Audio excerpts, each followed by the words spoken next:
Welcome back, people. Chicago Mike's back from marriage. Welcome back. AKA Mountain Mike.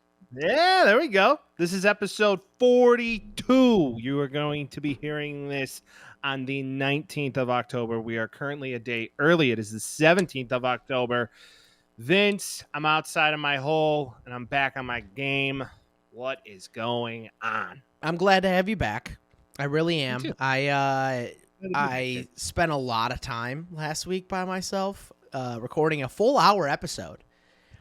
You went in. Hey, mad props. I'm not gonna lie. I didn't listen to a lot of it. I was in Santa Barbara County. I was drinking wine. I was feeling fine, and life was good. Yeah, dude. I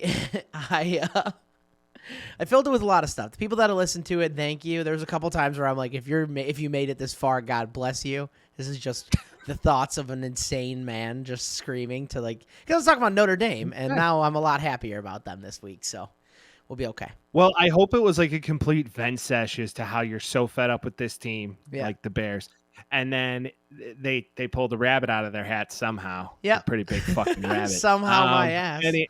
Somehow pulled a big fucking rabbit out of their hat, which we got a lot to talk to about that. But yeah, man, I mean, hey, the wedding was epic. Yeah. We'll post some pictures to the pod showing everybody the glorious day that it was, finally making it official. Look at that thing gleam, dude. I talked about it a bit last week, but look at that thing gleam. Handsome. I can do this now. No big deal. That's cute. Right? You're fucking adorable. I thought. Thanks. Appreciate it. You too, kid. Looking like a full-blown fucking hipster standing outside of the coffee shop right now. How much was that? That was what, I think we went like a minute and you already talked about it. I'm wearing a condom hat. I can never get over the hat. You know what? Many could say this guy looks like he belongs somewhere off of a beach, but I'm totally bleeding in the Southwest vibe right now, you know? Dude, condom hats are cool. People are into condom hats. You look cool as well. You look nice and tan. It's getting cold out here in Chicago, and I don't want to cover my ears. This is all a style choice. Well, you know what, Vince? What if next episode I wear the condom hat and we could switch? I like it. It would be awesome. Awesome. What if for an episode Vince dressed like Mike and Mike dressed like Vince? I think it would be fucking hysterical. That'd be good. I feel like you'd look like such an asshole and I would look so normal. What are you saying? I look normal? Come on. Yes, I'm saying you dress normally and I dress like an asshole is what I'm saying. Hey, swag. You're young enough where it's still cool. It's getting there though. After you have enough gray hair, you get these going. Yeah. Not cool no more. Yeah. It's not cool no more. It's getting there. But hey, man, I mean, we had an epic weekend. Thank you so much for covering for your boy while he was out in Santa Barbara County. If you've ever been, I fell in love with that fucking place. I understand why people spend $1 bajillion to live there. So it's sick. Gorgeous. It's freaking gorgeous. Man, it's just like you get there and you're like, you know what? I get it. I would consider it. How was the way there? The way there? No, the weather. Oh, it was, dude, 78, sunny every single day. Maybe dip down to the mid 70s at night, like in the high 50s, low 60s, sweater weather. That's good. You can wear. What's great about there is that you could wear a hoodie and flip flops and a pair of shorts, and I was at home. I felt like just big. It's like the perfect in between for a big guy. Yeah, I was gonna say that's the best outfit. A pair of shorts and a hoodie is primo.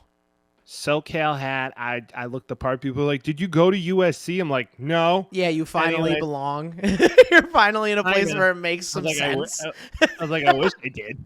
They're like, my cousin's nephew went there and he played football, blah, blah, blah. I'm like, oh, cool. What's his name? Matt Leinart? Oh, Reggie Bush. I know him. Oh, even his Heisman back. But all in all, feels good to be married. A lot of people are like, oh, how does it truly feel? I'm like, same. We just had a big party with the people we like the most and signed a big piece of paper. So that seems to be the consensus from everybody that I ask about it. So yeah, if you truly love one another. Now, if it's like one of those Instagram weddings, you're like, everything's different now. It's like, no. That'll be me in a couple of years. I'm just going to get hitched real quick. So again, anybody that wants it, come and get it. Come get your man in his hat made of oatmeal. Now, We do have a strange and unusual, and it was pretty interesting. It's college football related, but it's not like sexual in any way, which we do get into quite a bit. Sometimes we don't need that. Sometimes we don't need to get Sometimes all sexy right at the beginning. no, I mean, especially after the wedding, we got to keep it a little PG, Yeah. you know. So basically, the tale of the tape is Stanford, Colorado, playing in Colorado Saturday night. What a Shit's game. crazy. What a game. What a game. Stanford's up, you know, Stanford's down 29 points at the half, and then they come back and win the game. But during said comeback, they threw a flag and threatened to penalize Colorado for their PA announcer who was playing music too loud during play calls for Stanford, which I've never seen before. How does that happen? Is there just like a ref that's just like, hey, I think this is too loud? Or is the coach like, hey, they can't hear my shit because it's too loud? Like, do they tell on them? Are Stanford coaches narcs? I'm thinking the Stanford coach is getting a little snitchy. Oh, you know, what a narc, dude! What a What a narc! I mean, my whole thing is like, if this whole thing with Colorado is true, I mean, does it give you that big of an advantage? But I mean, technically it would, because if you can't hear the play call. Well, and you got to assume like they're trying to get hype out there. They're trying to get the crowd in there when the defense is up there and make it, hostile environment is what they're trying to do. But there is a rule, I think, where they have to cut the music at a certain like time. I think it's like you can only have the music going until the ball's on like the line or the center touches it or something like that. So that's probably what it was. Yeah, that kind of makes sense to me. And that's ultimately the whole thought process behind it. I thought like, okay, they can't clearly hear what's being played into them. But man, I mean, what a loss for Colorado. I mean, let's bury this here right now. What a loss. Dude, they were going hard in the beginning of the game. Like, really hard. It was... I thought it was over, like, at halftime. I was like, Jesus Christ, like, Stanford... I think we all did. Stanford's not going to be able to do this, and then all of a sudden it's like, oh, never mind. Like, it's fucking over. I think they were too confident. I saw Travis Hunter... There's conversations about him only playing one side. He had an absolutely elite game from the receiver position. He did not have an elite game from the cornerback position, and I think that's making them double think like how they do it. He got taken out a couple times on the defensive side. Well, we talked about this earlier in the season. It's not necessarily sustainable that this kid can play both sides of the ball for a full especially season. these days. Well, you may have to pick and choose truly when you play him on the defensive side. If it's a big third down, you need your lockdown corner, you need a guy to come out there and play his ass off for you.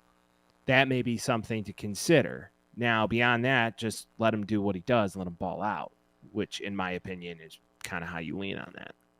So it was like 29-0 at half.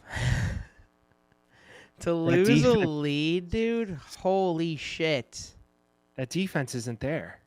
And it was in the first half. What happened? Just adjustments and they didn't make any? I think ego. Got the best of them. And I think, you know what, at the end of the day, they got a little big for themselves, to be honest. That's my 2 cents. The person you can't blame this on Shador. No shot. He had fucking game, and he's been having games. It's the defense, for sure. Like, he can't. They were ranked so high in the beginning. The hype train was so high. And then now it's like, all right. You lose as a team, you win as a team. Oh, I agree. I mean, I'm just, there's always a lot of quarterback hate. And it's like, if you go 33 for 48, 400 yards and 5 TDs, like, what else do you want me to fucking do, man? Like, what are we doing? I mean, he's almost thrown for 400 yards in every single game that he's played in. But if you look at the stats, I mean, just not necessarily a very well-played game in total. Right. You know, they also gave up 523 yards of offense. Yeah. So, yep. There's and that. Double overtime. We've seen a lot of those this year, and it did not work in their favor this time. Well, I think a lot of people got humbled. And this was a weekend of very interesting storylines. I think we have a whole lot to talk about coming up here. And the NFL, too. Yeah. And in college. Oh, yeah. So at the end of the day, especially those games that go in OT, razor thin margin. Yeah. And I don't know if anybody can figure out where I'm going with this. I think they can. I think they Shout can. out to our day one sponsor of the podcast, Henson Shaving Company. This part of today's episode is brought to you by none other than our friends at Henson Shaving. If you guys have been listening to the show for a while, you already know that we swear by Henson Shaving. We've been using them for months, and there really isn't a better product out there. The Henson razor puts an end to shaving irritation and cuts while also making your skin feel comfortable and smooth. This razor is made by using CNC machines to aerospace standards. That's right, rocket ships, people. That means it's made to very tight tolerances, meaning that the combination of how securely it's held and how minimally the blade is exposed delivers a smooth and safe shave no other razor can offer. It's literally one blade. Be safe. Please be safe. They're very sharp. You twist on the top and you get to work. It's that easy. You remember the beard bet? You remember me shaving off the whole thing? If you need to watch somebody use it, go on my Instagram and check it out because it's really that easy. Cost of ownership averages $88.20 every 2 years, which is essentially $177 less than normal cartridge razors. They're sustainable, it's precise, it's Henson Shaving. It's got a nice weight to it. It's made out of metal. None of this plastic garbage. So please use the promo code THETAXISQUAD, THETAXISQUAD at checkout, and you'll receive a 100-pack of blades free with the purchase of the razor. So you go on the site, you add the razor that you're looking for, and then you add a 100-pack of razors, you'll get those for free. For most users, this amount of blades will last you 2 to 5 years depending on how often you shave. So that promo code again is TheTaxiSquad at HensonShaving.com. Go check it out.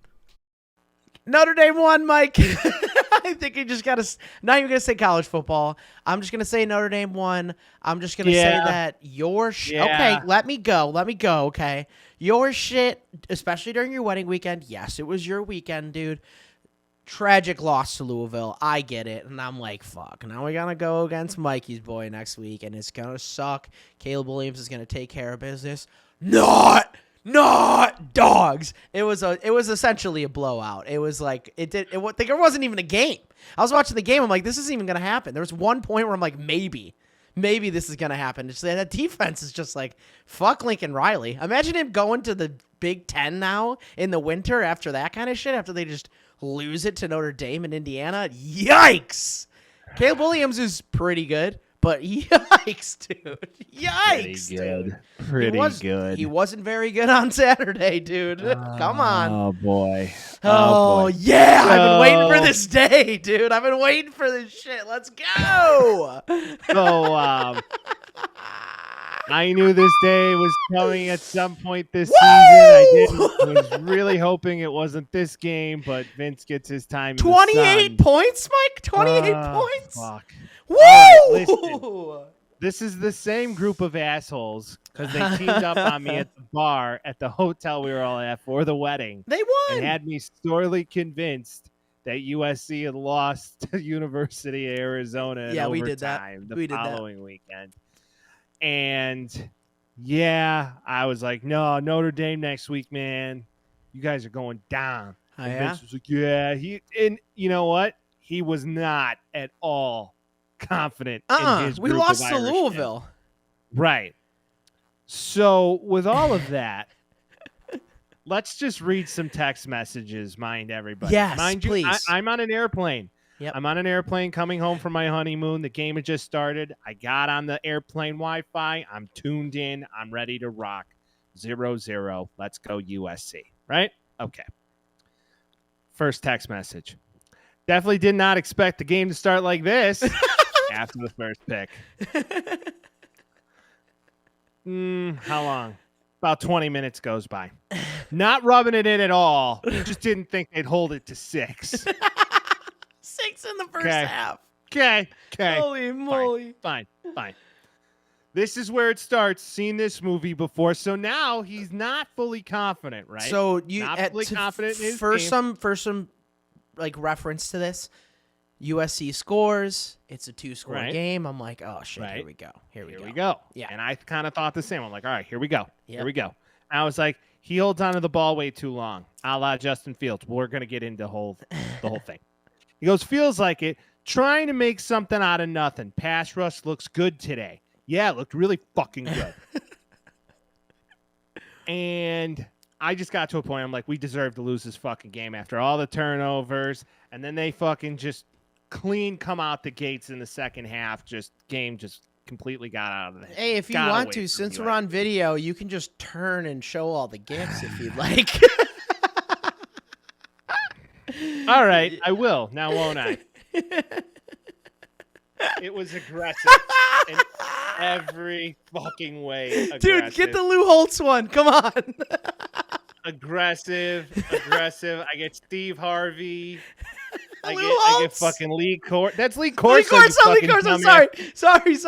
Lou Lee Corso. Holtz. Sorry. Lou Holtz is on Lou this. Holtz He is- come on here, yeah, Lee buddy, Corso and was say way you're younger. a piece of shit. For I'm even sorry. getting I was to too him. excited. You. How dare you confuse Lou Holtz for Lee Corso? And then I get, doesn't feel so good when you get the backlash now, does it? Xavier Watts for Heisman. Xavier Watts for Heisman.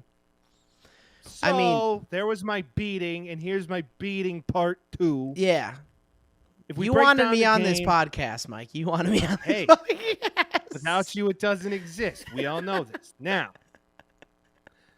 with this being said, Caleb Williams looked like a great version of Justin Fields on Saturday. 199 yards, 3 picks. This game, historically, is the worst offensive game in Lincoln Riley's career. It is. Go look it up. It is his worst statistical offensive game as a head coach in his entire coaching career. That's between OU. That's between USC. let's talk about it. Let's talk about it. Okay. First things first. No, wait. No, I'm not Okay. done. I'm No, not go done. ahead. Go You got ahead. to go. Let me go. Okay. Now, here's the problem with a Lincoln Riley-led offense. In order for the passing game to work, the running game needs to work. Let's talk about the running game for a few seconds. We amassed a total of about 60 yards on the ground between 5 fucking guys. Caleb Williams, if we bring in his negative rushing yardage, would probably put that closer to 58 total rushing yards. It's a fucking joke, okay? And personally, I think that this is something that exposed them. Caleb, if he gets under pressure, he runs around like a chicken with his head cut off looking for space, and there was no space. That defense game planned amazing against him and really found some of his holes. And pause. That's all I got to say about that. Excuse me? Yes. I mean, as far as offensive showing for Notre Dame, it wasn't like it was insane. It was definitely a defensive battle. No one on the offense really did all that much, especially the 48 total. Like, it seems like it would be a big offensive game. It wasn't. The best player of the game was Xavier Watts. There's really no argument there. 2 INTs, a forced fumble, and a fumble recovery in the game. He could be like the defensive, like, scary guy coming down Heisman time. Not going to happen, but he could be. Yeah. He could be like the sneaky little guy that they end up putting in there. Estime got the ball more, 95 yards. This isn't anything crazy, but that was an issue with Louisville that they ended up fixing this time. And they let Sam Hartman manage the game and not necessarily try to break the thing open. USC needs to score more. I mean, they scored 20 points in 4 quarters against Notre Dame, who, like, the difference in actual points was more than how much USC scored in the game. Like, there wasn't, nothing they did made sense. Nothing they did worked out. It just wasn't good on their end. With a pick 6, okay, being one of those 3 interceptions, or 4 interceptions, if I'm not mistaken. No, 3 interceptions. He threw 3. Pick 6 being one of them, and a kick return touchdown being another. That was electric when that happened. That was so electric, dude. There seemed to be a point in time where USC may have had an opportunity to come back in the 4th quarter. You had an 11-point game at one point in the 4th quarter. With 9 minutes left, Brendan Rice scores a touchdown, and you're like, okay, 20-31, 9 minutes to go. It's possible. We got time. Yeah. Kickoff return for a touchdown immediately thereafter. Place was erupted. Dude, I was like, shitting it's myself. Yeah. Turn it off.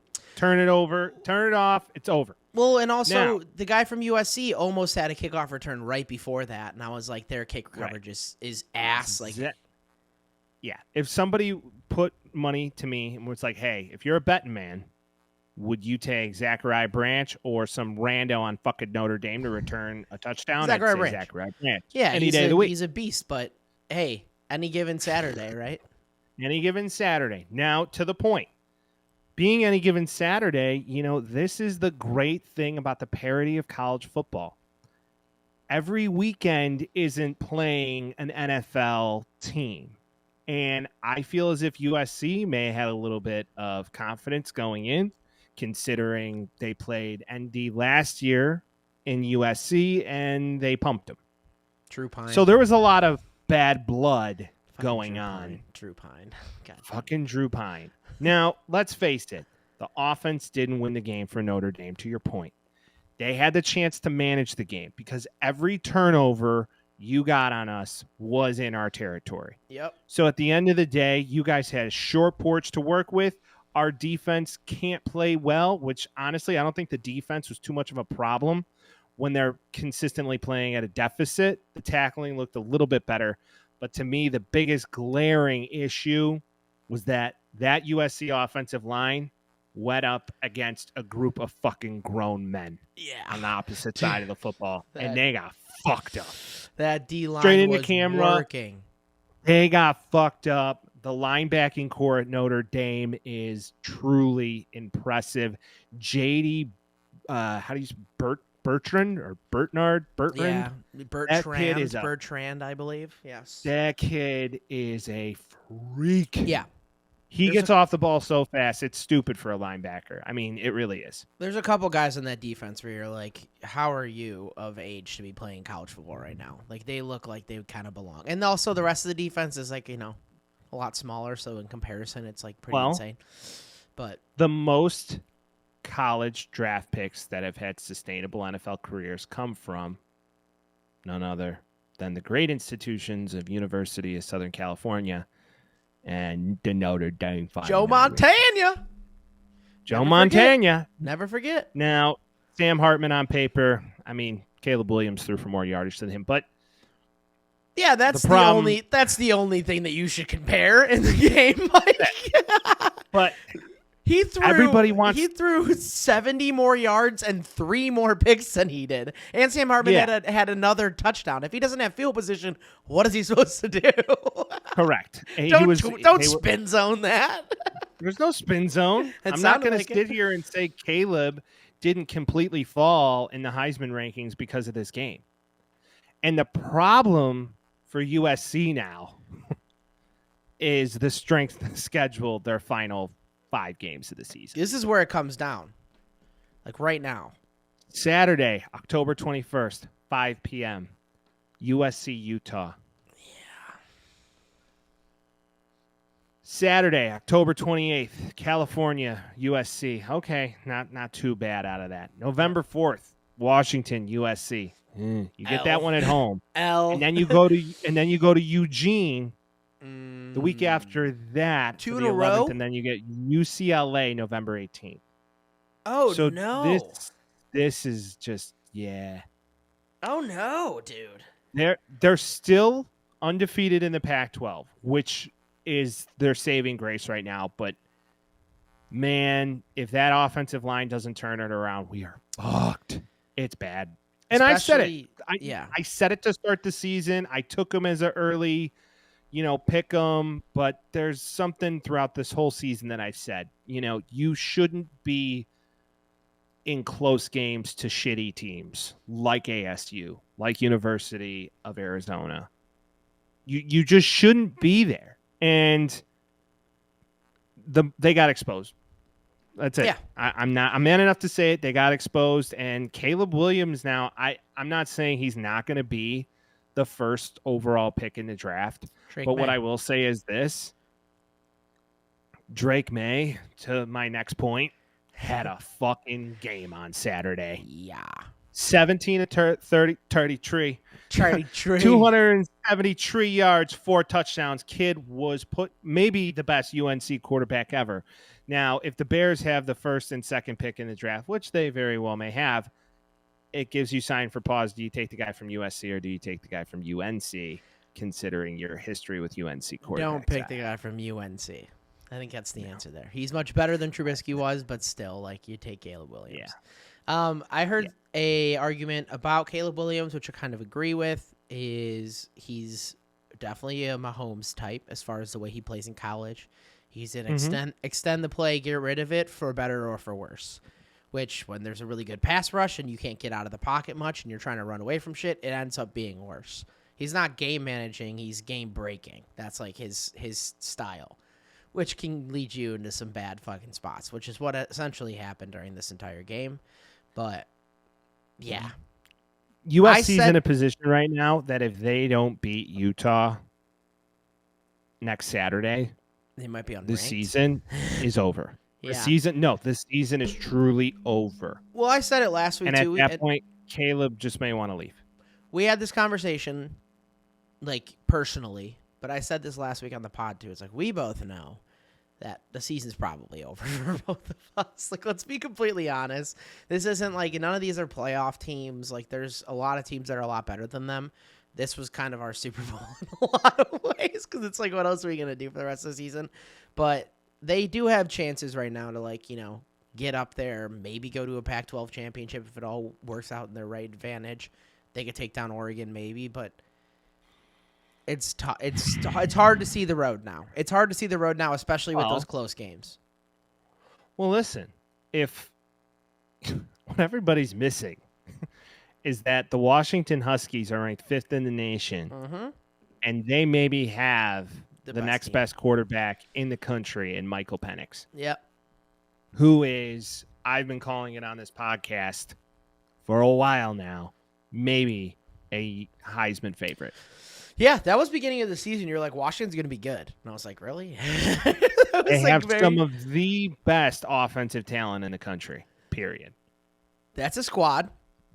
Period. They showed it a lot this week, especially against Oregon, who's also a juggernaut of a team, and Bo Nix is nothing to bat an eye about either. Michael Penix, though, just the athleticism itself it just flashes off the camera. It's absolutely. He is a absolute freak. This Rome Undunze or whatever the fuck his last name is. He's another one. People are already saying he's a first-round draft pick in the NFL if he left tomorrow. Yeah. I just believe that Washington don't count him out of competing, and that defense is legit, and they're well coached, and they play at a really cool stadium, by the way. I don't know if anybody caught that. Yeah. Man, that place is fucking neat. It's popping. I mean, it's cool. It's legitimately like neat, and not only that, it's right off the water. Yeah, the mountain line in the background. People are making arguments that they could be a number one at the end of the year if it all shakes out right. I could see them in the playoffs for sure. I mean, they're one step behind looking in right now. Georgia hasn't been as crazy as they've been the last couple of years. Like, realistically, here's a question. Is this the most parity we've seen in college football in a long time? Yeah, and that's the point. You got to love it. It's good. You have to love it. Thing. We haven't talked a lot about Michigan on this podcast, and they're really fucking good too. And I feel like we got to show some sign to them being good. Like, J.J. McCarthy's putting together a really good season, and they seem like they're number one essentially right now. Yeah, I mean, who have they played? I think that's always the argument. But I mean, even so, I mean, they've played no ranked opponent all season, literally all season. They haven't played one ranked opponent. Not one. That's pretty. Yeah, it is crazy. That's probably why we don't see them, because we're always looking at top 25s. East Carolina, UNLV, Bowling Green, Rutgers, Nebraska, Minnesota, Indiana. Next week you got Michigan State. Wonder what's going to happen. Following week you got Purdue. Wonder what's going to happen. Then maybe your biggest test yet, which is going to be Michigan Penn State. And then your final game of the year is Ohio State in the shoe. They're just all Big Ten the entire year. That's all they're literally doing. like play somebody outside of your conference. Yeah, that's pretty crazy. I mean, and that's the thing too, is like they're getting the Michigan hype and the Harbaugh hype is all coming in, and that's how it's going to end up happening every time. But I wouldn't be surprised to see them in the same situation they're in. Maybe Michigan ends up winning the championship. Maybe the Bears hire him. Maybe it's fucking Jim Harbaugh and Caleb Williams to the moon. I don't know. We're all talking about things here, so okay. If we're talking Bears, then this is where we're taking this one. Okay, would you rather have Eric Bieniemy or Harbaugh? Oh, Bieniemy. Done. Exactly. But Ron Rivera's probably gone after the season. He probably takes over in Washington. I mean, no way. I don't think that's going to happen, especially if they have a good season. He's an OC. He's going to get other opportunities by other teams. What if he's just like, no, fuck that. I'm going to go take the first-round draft pick and the second-round draft pick, or the second pick in the draft and build a team in my guys. Caleb Williams, Marvin Harrison Jr., Eric Bieniemy. DJ Moore? How do we see? We have a whole Bears therapy session to get into, which has been the majority of the season. Yeah, we'll get to it. We'll get to it. Yeah, we got time. But to that point, I mean, great weekend for college football. Iowa, Wisconsin, what a great Big Ten matchup. That game went down to the wire, being played in Madison, cold, just gray, shitty Midwest day for a football game. Gotta love that. That's just something. Penn State is so. I know they played UMass, but Penn State is so good this year too. Everybody overreacts to that. It's UMass. Wow. I get it. It's UMass. They beat the Hanley School for the Blind. You know who actually played a great game? Who? Arkansas. Arkansas played an epic game. True. And then another game to pay attention to was OSU, not Ohio State. Oregon. Oklahoma State University. Oklahoma. Boat race of a game. Yeah. Had to love it. Final seconds coming out in that one. I mean, I was going to say, respect for Oregon State taking care of UCLA, too. I mean, we're figuring out who's good and who's bad. I really think that's the case. Well, I'm just saying, Oklahoma State, not saying Oklahoma State's great. They're 4-2 this season. The Jayhawks were 5-2. Nobody, I mean, a lot of people are sleeping on Kansas. For the record, they're a pretty good program. Yeah, basketball schools are football schools now. I've been saying that. Duke's 24, UNC's 10. Come on now.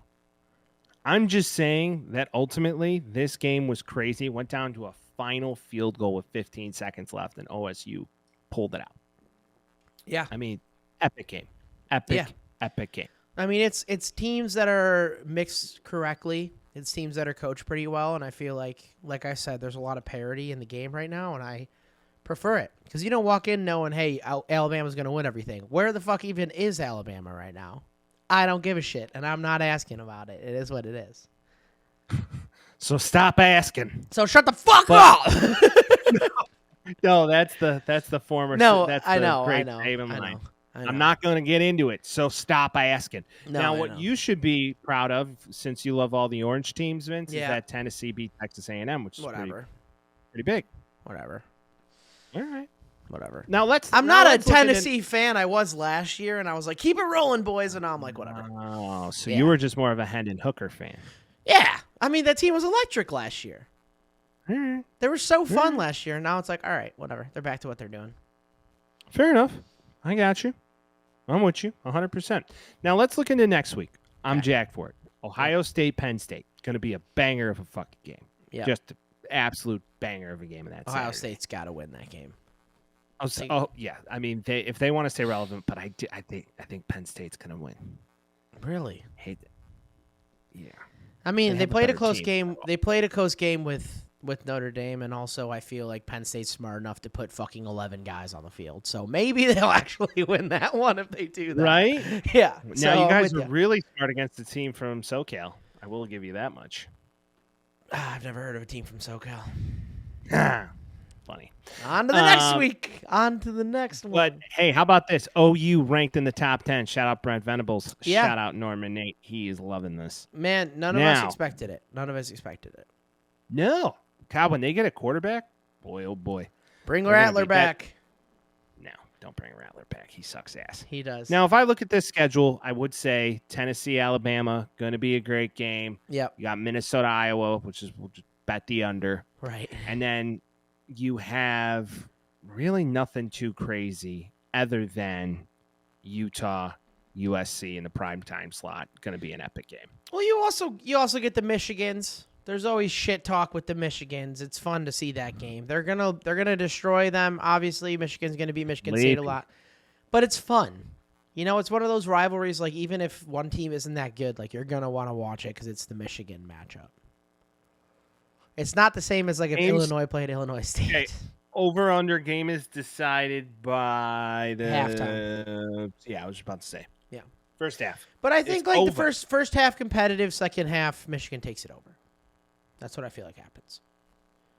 Also, I don't think so. Not with all the rape allegations coming out of there or whatever it is, sexual assault with what's his nuts. Mel Tucker, former Bear Great. The more I'm hearing, the more I'm like, I don't know what the fuck happened there. I called it. But I called it. I think she tried. I think she's just. I think there's some shit on the other side of it too here. Like I don't know. Oh yeah, man. it takes two to tango for sure. Yeah. Something's going on there. Something that doesn't ain't right. add up. Yeah.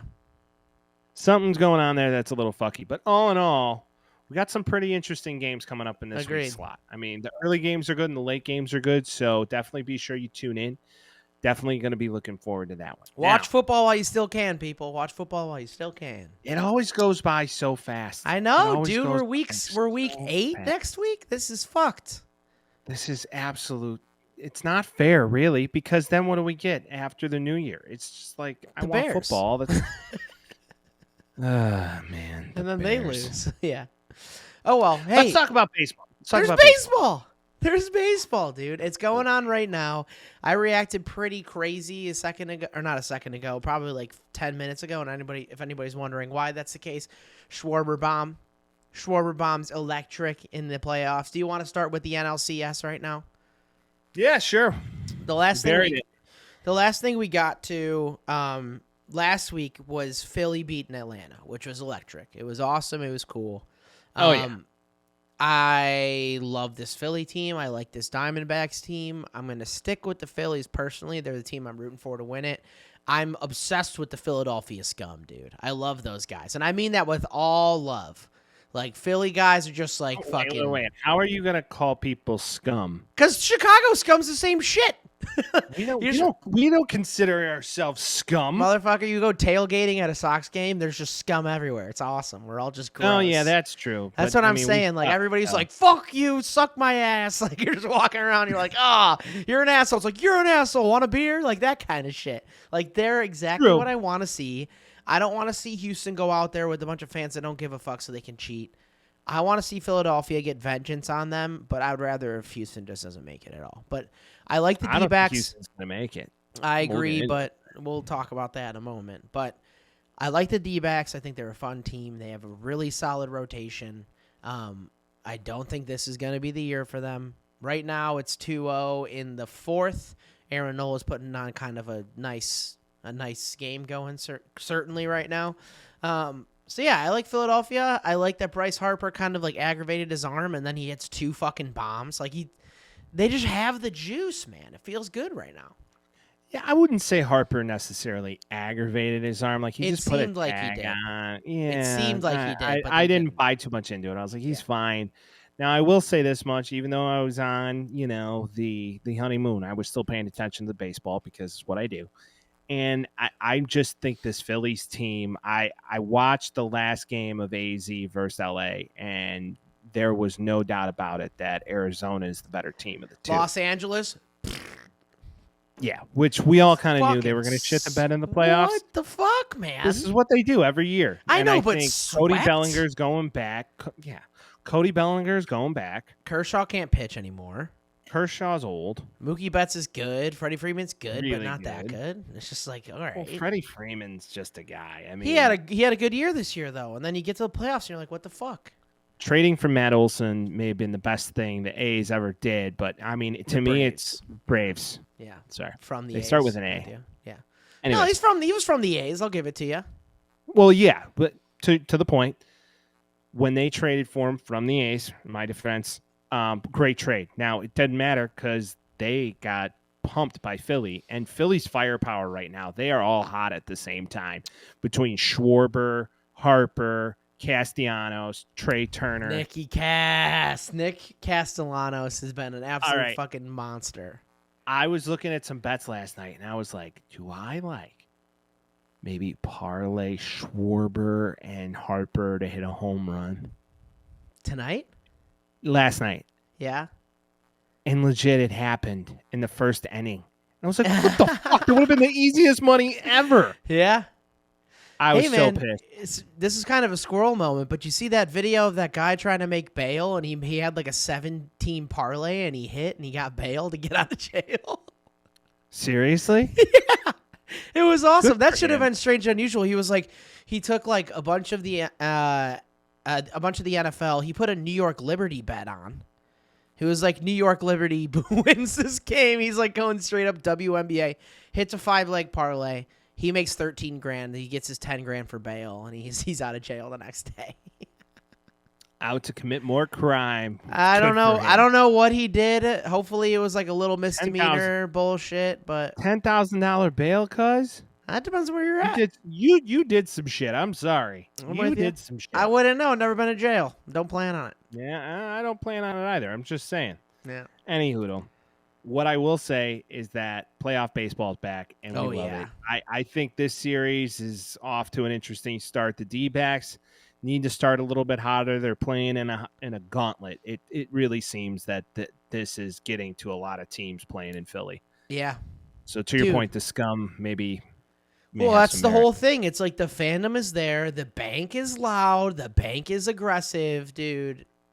People like Citizens Bank. Philadelphia likes to win. And also, dude, they lost like every championship last year. And they have James Harden, who's an absolute fucking cancer on the other team. So part of me is kind of like, get him in there. Get him in there. Let him win one. Listen, for the NL, even though I'm a new age D-backs fan since I moved here, if the Phillies win it all, I'm all for it. Yeah. I just love the way Bryce Harper talks about the city of Philadelphia and the team that he's like, I wanted to come here. This is where I wanted to build it. This is where I wanted to grow. This is where I wanted to end my career. And I want to win one here. Did you see him on Pat McAfee? I love that. No, I didn't. What did he say? He was just like, some guy was like, oh, I heard you wanted to go to the Yankees. He's like, I want to be in Philly. I love Philadelphia. I'm doing the rest of my career right here. It's like, when I go out there, like I feel the love from the city and I want to give it back and all this shit. He's like, I'm winning in Philadelphia. Like he re-said all those things that you just said as well. So I don't know, man. It feels like Team of Destiny. I like Kyle Schwarber. I love he's not a Cub anymore. Like all this stuff. Yeah, he's easy to root for when he's not a Cub. Dude, he's a thick boy who likes to hit bombs and hits like 200 with 43 home runs in a year. I was just about to say, what else do you want? Every other hit from him is a fucking home run. It's a fly-out, strikeout homer. That's all he has. He's a three-tool guy. And that's fine. But, like, what people don't know about Kyle Schwarber is that he used to be bigger. Yeah. He used to be a bigger boy. Yeah. And he thinned out like a few years ago and just hasn't lost any of that pop.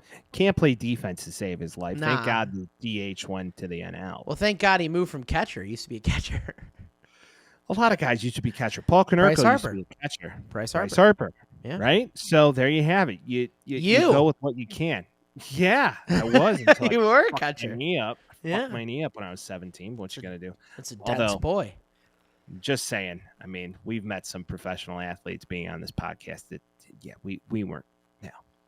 Not many kids from that part of the world were going to the show, let's face it. No, sir. I think one? I don't even know. Doesn't even matter. Moving on to the American League. Excuse me. Got that? Yes. Sorry. He puts on a fuzzy hat and he gets a fuzzy head. I'm getting warm. No, I was I was trying to say ALCS and American League at the same time. It just didn't work out. Excuse me. I didn't know people who drank chai tea lattes are this into baseball. I like nitro cold brew. Suck my ass. Hey, who doesn't love a good nitro cold brew? That's what I'm saying. Nice Paulie Walnuts reference, by the way. The Twins. Paulie Walnuts nitro cold brew? Wow.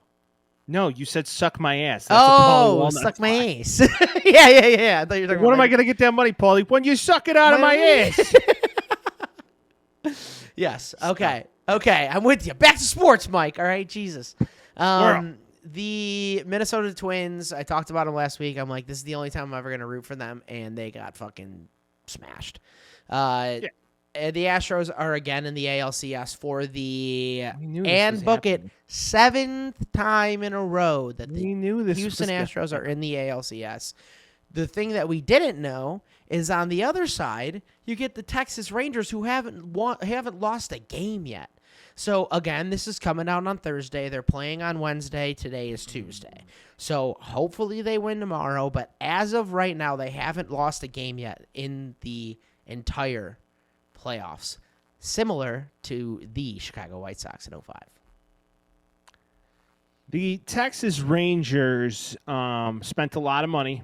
Yep. And unlike some teams who spend a lot of money, this worked for them. Yeah. Not like the Padres or not like the Yankees or anybody like that. And a large reason because it's working for them is because they have a manager who knows what the fuck he's doing. Bruce. And the White Sox had an opportunity to go get this fucking guy, and he's like, I'm good. No, and I feel like they didn't even ask him. Truly. He would have said, I'm good. He would have said, I'm good. Yeah, and here we got former White Sox great Marcus Semien playing his heart out. Another White Sox great. Former White Sox great. Dane Dunning out there playing his. I mean, it's just, you hate to see it. And then again, it's the World Series of Texas, which I think is kind of cool for parody. I like to see that. I'm with you. I think it'd be fun to see the other Texas team take them out.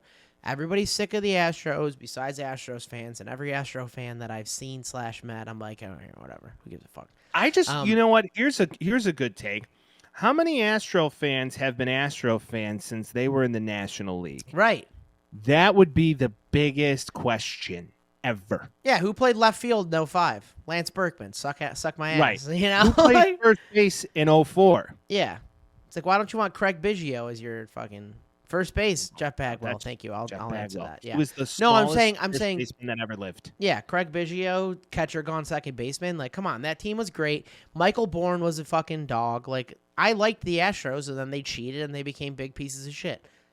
Don't know what else to say. Am I over it? Kind of, but do I want to see them lose all of the time? Like, it's not a surprising thing. It's not like a get over it. It's like, if they can lose, I hope that they do. Now, I will say this, man.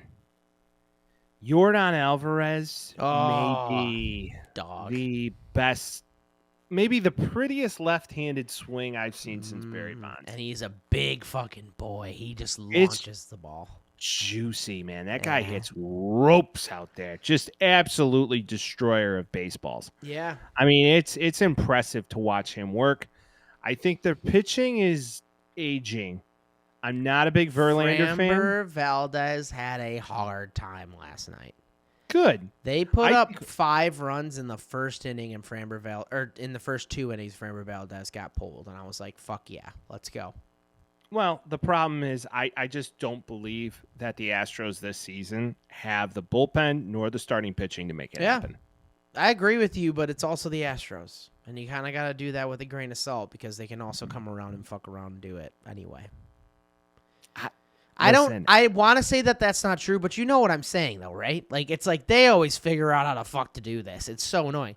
And Jeter said it today, too. He's like, listen, we were up 3-0, and then David Ortiz was like, were you? Because they beat him that one time. They're like, it's never for sure until it's for sure.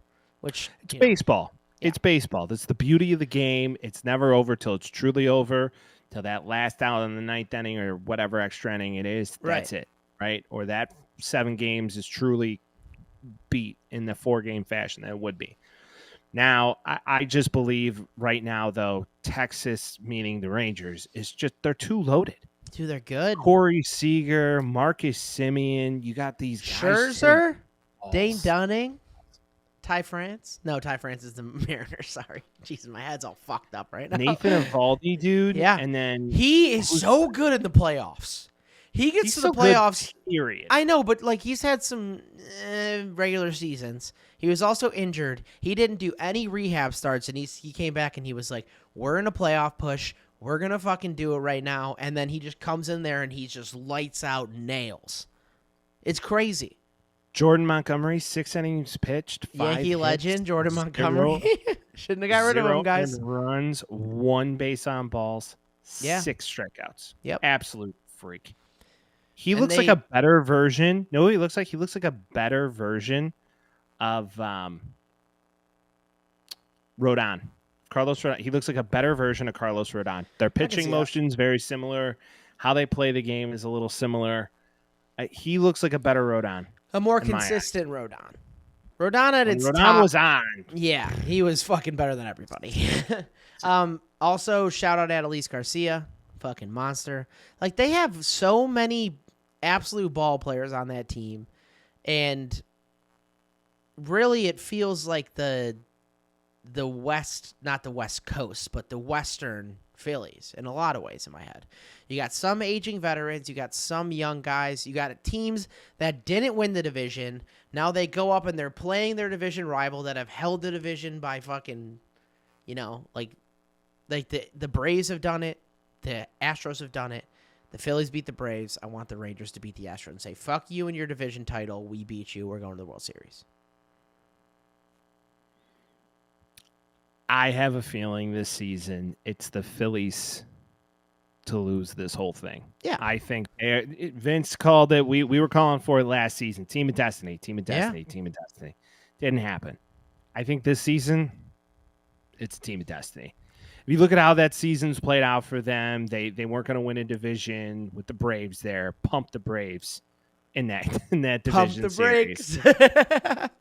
Pump the brakes. Pump the brakes on the Braves, right? Yeah. And now they're just destroying baseballs every chance they get. And they got great balance in that lineup between power lefties, contact hitting righties, power righties, and Castellanos, which he's pretty much the claim to fame. Yeah.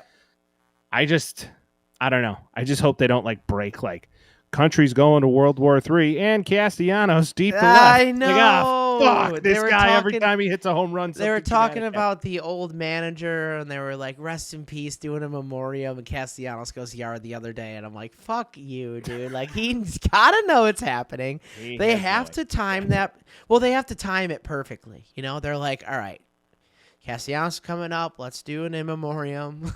Let's make sure that everything's all good. All right, if anything happens traumatic to any team anywhere, yeah, it's like there are some fucked up things going on in the world. Right when he comes up, you're like, let me tell you what's happening over on the Eastern Hemisphere. And it's like, no, don't. Castellanos is hitting.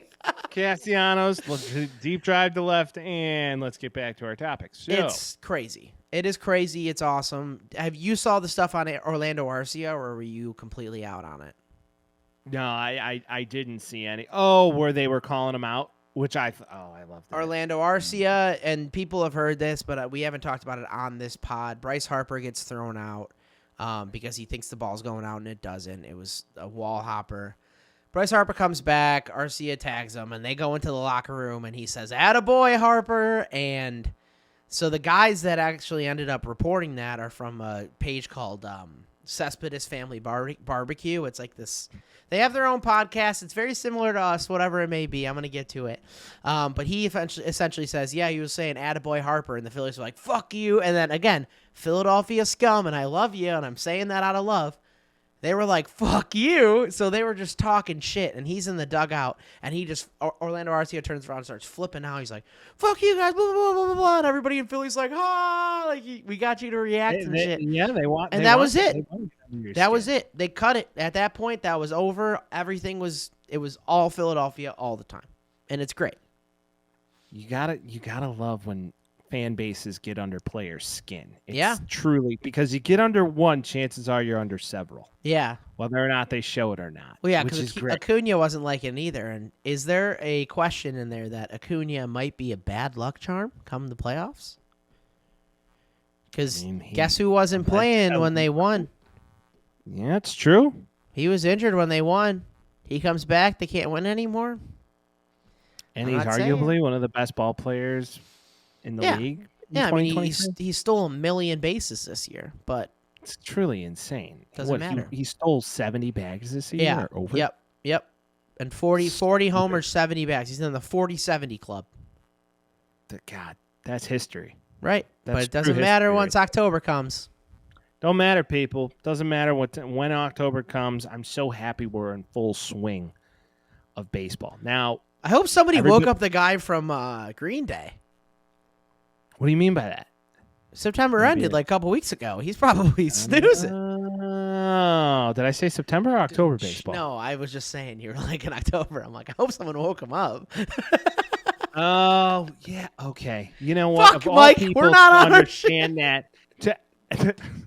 For somebody to understand that, it would be me, considering like I went to middle school and was going into high school at the peak of the Green Day thing, lore.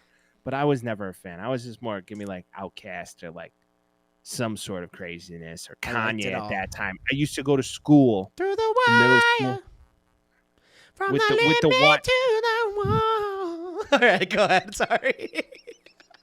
Okay. All right, go. We're good. We're going. Back to the point. I fucking can't with you. We just want to notarize everybody that we're recording this on the 17th. Yeah. So by the time the Rangers and Astros play Wednesday night, we will not have a fucking clue. Correct. As to what the outcome of that game was by the time we're done recording this. All right, fun little shit. Should we say what happens here and see if we're right? Yeah, let's see what happens. Let's look at the pitching matchup. Let's look at what we got here. It is Scherzer versus whoever's pitching for the Astros. I don't know who's pitching, but I do know that Scherzer's starting tomorrow. Oh, give me Scherzer. He's going to go like 5 or 6 innings, and he's just going to be like fucking lights That's what out. I'm thinking. Is it Lance McCullers tomorrow? Did he pitch the game before? Nothing's truly released, it's saying here. Yep, we're still looking at. I mean, they're probably keeping it close to the vest, is the assumption. Yeah, they want to play the guessing game. I think Texas wins this. I think they go up 3. I think they probably drop 2 after that, and then win they win their 4th one after 2. I would say if the Astros are going to win one, this is the one that they win. Now Scherzer, though, he does have some bad blood. He does not like Justin Verlander, even though they claim to reconnect. They clearly we did that when they ended up both getting traded. We were like, they didn't like each other. These guys just don't like each other, and that's okay. But I do believe though that the Rangers are onto something this year, and they haven't lost a game in the playoffs. To your point, yeah. So, it's gonna be. I really hope that they win. Astros don't get swept, though. They don't get swept. I don't think. Like I'm saying, if they're going to win one, this is the one that they need to win. If you're the Rangers organization, just simply due to the fact that I would much rather win one on the final half of the home stretch than the very last half, if that makes sense. So and what's nice lose the first game at home, second game win, go back to Houston. They took those 2 games on the road, which is nice. It sets them up for success. I just hope that they can close it out. Well, I don't think the series will go the distance. I'm going to call it here. I'm going to say 5. 5 games. Give me the Rangers. Rangers 5. Rangers in 6. All right, let's go. Okay, there we Texas go. boys. You got it, Texas boys. Mike, were you Shout just out hydrating? UGK. Yeah, I was. Oh, it was, good for Vince. you. Thanks, man. And did you know there's ways now where you can hydrate and hydrate even more than just drinking water? Is there a way to do that? Because I just got done drinking wine for like 5 days straight. And there's I only wake up one pretty thing. rough. You only need one thing. And that, my friend, is Liquid IV. So without further ado, let's listen to a word from Liquid IV. This portion of today's show is brought to you by Liquid IV. That's right, the hydration brand we've all come to know and love is with ya boys. It's festival, outdoor party, and adventure season, and proper hydration is essential. You don't want to miss out on the summertime activities while they're still here. Liquid IV will help you hydrate and stay in the game. I've been using Liquid IV for a few years, and I found a ton of uses for it. Going to sleep after a day-long soiree. This is the product that helps me rehydrate and recover. I brought them with me on hikes, long bike rides, vacations, and maybe most importantly, bachelor party weekends. The beauty of it all is that Liquid IV comes in a small, convenient package that you just add to a bottle of water and drink away. 1 stick of liquid IV and 16 ounces of water hydrates you 2 times faster and more efficiently than water alone. Get 20% off when you go to liquidiv.com and use the Taxi Squad podcast code, TAXISQUADPODCAST, no spaces, at checkout. That's 20% off anything you order when you shop Better Hydration today using the promo code Taxi Squad podcast at liquidiv.com. Da-da-dun, da-da-dun. Da-da-dun, da-da-dun. Dun, dun, dun, dun, dun, dun, dun. All right. Da-da-dun, da-da-dun, dun, dun. All right. Epic start to a football recap. What an epic week of the Undefeateds becoming defeated. You kind of love to see it in a way. I mean, you don't like to, but you like to. You know? Yeah. That's my whole play on this. No one is testing the 1972 Miami Dolphins. I'm sorry if you wanted it to. No one's testing the 1975. I was like, huh? Well, they should be getting tested. What do weird British dudes have to do with football? They should be getting tested based on how much I assume that they fuck. So I'm with you there. Those guys definitely get it done. Yeah. I wanted to give a quick update on our picks before we started up today. So we both won 11-4 this week. Mike, you are 51-42. I am 55-38. So 4 games. Ooh, four close. games separating us. Close. You know what I feel like? But You know what I kinda feel like? not Because this close. was kind of the tail of the tape last season. And then Mike, like, clean half a winner. Just Well, guess how many weeks you've won? how many? Yeah, I know. Zip. Zero. I'm a late bloomer. None. Always have been. Always None. have been. I got to figure it out a little bit. I got to get my vibe. Yeah. Here, I'll Get do it all with the your ring thing. shit. Get your Get the bag. vibe. Grab all your shit. Get all your shit in your bag and just get it together. Get all your shit Get together. your shit. Get your shit. That's all I'm saying. Get it together. Dude. Get it together, Mike. But hey, it was a great week of the NFL footballs. I mean, hey, I was blown away at how close the Chiefs-Broncos game was. Not saying I watched a ton of it because it's the Broncos, but yeah. wow, that team's getting blown up quick. That Bye-bye. they can't. Like, it's 19-8. Yeah, it was closer than you think it would be, but it really wasn't. The Broncos. Steve Smith calling out Jerry Jeudy. That Fucking shit hilarious. is so dumb. Jerry Jeudy, you need to chill the fuck out. It's not what you think it is. It doesn't look like the way you think it looks. Also, Steve Smith's an NFL legend. Jerry Jeudy, like, you're playing worse than people expected you to. So, like, I really wouldn't even put him in that place to be doing what he's doing, personally. I'm like, chill the fuck out. Figure your stuff out. Get it all together at home, and then come around here and start fucking around. Russell Wilson is really that bad. I've heard this argument being made around a couple different media outlets. Is he playing himself out of a Hall of Fame career? I think he is. I think Pete Carroll knew he reached his ceiling, and a lot of his greatness was due to the coaching and the team around him. Yeah.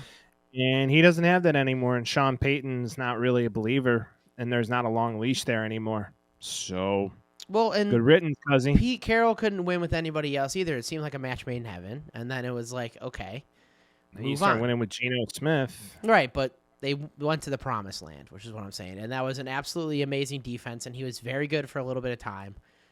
He just can't do shit. 13 for 22, 95 yards, and 1 touchdown with 2 interceptions for a guy that's supposed to be like a consummate professional, possible MVP candidate. Just not it. Mr. Unlimited. Dude, and that came at the wrong time, and he gets traded. He turns out He to starts be doing all this shit. incredibly limited. He played himself, man. He played himself real hard. Congratulations, you played yourself. Yeah, exactly. That's exactly what should be going on in his head. Like, he probably saw that, and he's like, yeah, that's me. That's about me. Yeah, they're horrible. They're really, really bad. Sean Payton was talking too much shit, and he's getting a little bit of a rude awakening, which is how this is going. The Denver Broncos are horseshit. Do you think that potentially, just potentially, that the Broncos kind of gave the Maloikyo to the Jets, and then it happened, but then they got reverse Maloikyo in some way, somehow. Not saying that What happened the to fuck the Jets is this word? weekend. Well, the Maloikyo, they eat the fucking eye. Oh, I was like, what do you Maloikyo? It's the Maloikyo. It's the eye. You think It's everybody the knows that saying? No. Okay. This so is to anybody who's classic not an Mike. Italian This is American- classic Mike shit. This is classic Mike shit where you just pull out some Italian fucking word out of your ass. You're like, you don't know what a fucking Zamavagola is? Like, who the fuck are ya? Like, who is this guy? No. To anybody who doesn't know what the Maloikyo is like giving somebody bad luck. If you give somebody the Maloikyo, it's technically considered you gave them the fucking eye.